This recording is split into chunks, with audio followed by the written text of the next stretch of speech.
So I guess let's put our gloves on. May I please put the gloves on? This is Nancy Giles.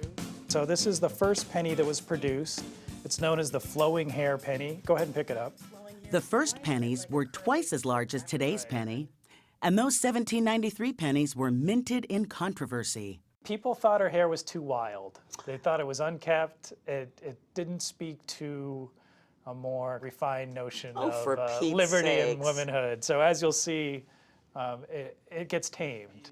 Matthew Whitman is an assistant curator at the American Numismatic Society, the coin people. He says that the wild Liberty woman kept getting sent back to the stylist. This is the matronly version of Liberty. She has a headband that says Liberty, and it's really, they now finally have the hair under control. By 1857, the penny shrunk to its current size, featuring first the flying eagle and then the Indian head. So when did we get Lincoln on our pennies? Well, you have to fast forward to 1909. Okay. The 100th anniversary of his birth is coming up. Teddy Roosevelt is president. And so Teddy Roosevelt's idea was to honor one of his heroes, to get him on the penny. And Lincoln's been there ever since. Now, if we could only give Abe a penny for his thoughts. I can imagine him thinking, I don't want my face on this worthless coin, right?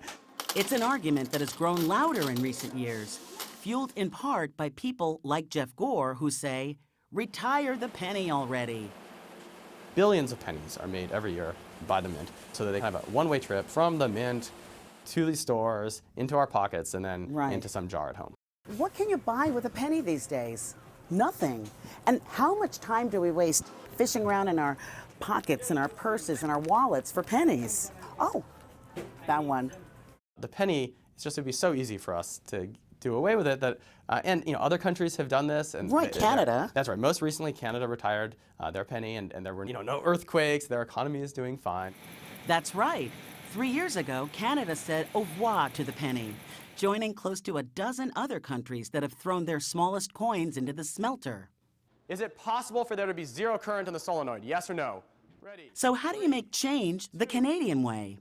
Gore is a physics professor at MIT, and math is not my strong suit, so I had him crunch the numbers. If it ends in a 0 or 5, you don't have to do anything because it's right at a nickel. Okay. Yes. Whereas if it ends in a 1 or 2, then you go down. To the 0? To 0. Hey. All right, that's good. Okay, 3, 4 goes up to the 5. Oh. So if you run through it, it's half the time goes down, half the time it goes up. Americans abhor the idea of rounding. Mark Weller wants the penny saved. There's no evidence at all that if you didn't have the penny that they would round down, and the evidence seems to be there'd be pricing schemes put in place where you would round up and that would hurt consumers. Weller runs Americans for Common Sense. Okay, so his major supporter is the zinc industry, which supplies the major ingredient in pennies these days. We met Weller at the Lincoln Restaurant, a Washington shrine to the Lincoln penny. Do you think that another problem with even trying to approach this overhaul is that in this country we're kind of resistant to change? I've seen coins and dollar bills all over the world that's got color, that's got women on it. What's with America, Mark? What's with us? It's a great question. Americans are reluctant to change. But consider this. It costs about 1.6 cents to make every penny, and about 9 cents to make a nickel. The coins cost more than they're worth.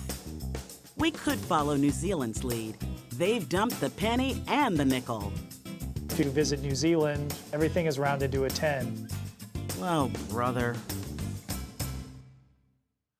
A story from Nancy Giles. By the way, founding father Benjamin Franklin is among those who designed our earliest coins. It was Franklin who also gave us an expression particularly apropos this week of April 15th. Nothing can be said to be certain, he said, except death and taxes.